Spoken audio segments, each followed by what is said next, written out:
tennis, comme vous savez, c'est avant tout un sport individuel. La compétition est forte. Il y a quand même dans chaque pays une bataille pour la suprématie dans son pays. Ce qui arrive chez nous, c'est certainement une émulation, comme c'était passé à un moment donné en France, avec 4 joueuses qui étaient à un moment donné dans le top 10. C'était formidable. Donc je crois que c'est un peu la même chose actuellement en Roumanie. Elles ne sont pas encore arrivées top 10, mais elles sont jeunes. Mais chacune a sa structure, chacune a son entraîneur, son entourage, chacune a son manager, les parents qui sont là. Comme vous savez, dans le tennis, les parents sont très présents. Et donc, elles sont copines, bien sûr, mais je ne dirais pas qu'elles passent tout le temps libre ensemble. Je crois qu'en Roumanie, on grandit toujours encore et encore sur terre battue, un peu comme les Espagnols. Mais c'est vrai que dernièrement, il y a de plus en plus de tournois sur dur. Donc, elles vont être obligées de passer beaucoup plus de temps sur dur et à force d'y jouer et d'y passer de temps sur ces surfaces-là, elles vont s'améliorer. Bien sûr, Sorana Cirstea, je l'avais vue jouer déjà quand elle était un peu plus jeune, il y a au moins 2 années de ça.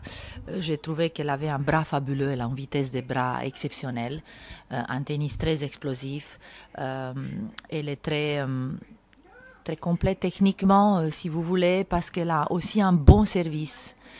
Des joueuses qui aujourd'hui restent beaucoup en fond court, n'ont pas les qualités d'attaquante qu'on aimerait voir et que le public aime voir de toute façon. Mais elle a ses qualités d'attaquante. Elle attaque absolument chaque balle. Elle sert bien aussi. Bon, il faudrait aussi améliorer certains autres aspects du jeu, bien sûr, cette montée au filet. Elle était dans l'équipe de Adidas avec Sven Groeneveld, qui est fabuleux de pouvoir profiter d'un entraîneur comme lui, parce que pour moi, Sven est un des meilleurs entraîneurs du monde. Surtout dans le tennis féminin, il a eu du succès avec absolument tout le monde, que ce soit Monica Seles, Arantxa Sanchez, Mary Pierce, maintenant Ana Ivanovic et toutes les autres avec lesquelles il s'est entraîné. Il a eu beaucoup de succès. Donc pour Sorana, ça a été effectivement probablement un déclic aussi, le fait de pouvoir travailler avec lui, parce que je crois que Sven lui a apporté beaucoup quand même. L'année dernière, avec son quart de finale à Roland-Garros, ça a été fabuleux de voir à nouveau une Roumaine, parce que ça faisait un bon moment.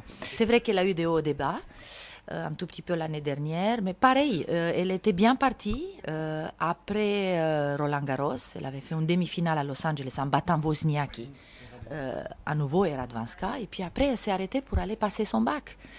Elle est revenue à l'US Open par la suite, et puis ça ne s'est pas passé si bien que ça. Elle comptait finir avec ses problèmes. Elle a eu un problème assez important au pied, une petite fissure en os du pied. Vers le mois d'octobre, elle a dû s'arrêter quelques mois. Et quand on voit une Justine Henin, justement, revenir après une absence longue et qui couvre le filet d'une manière extraordinaire, qui a cette audace de faire service volé, qui a l'audace aussi de faire retour volé, comme on a vu dans l'Open d'Australie, c'est un bel exemple.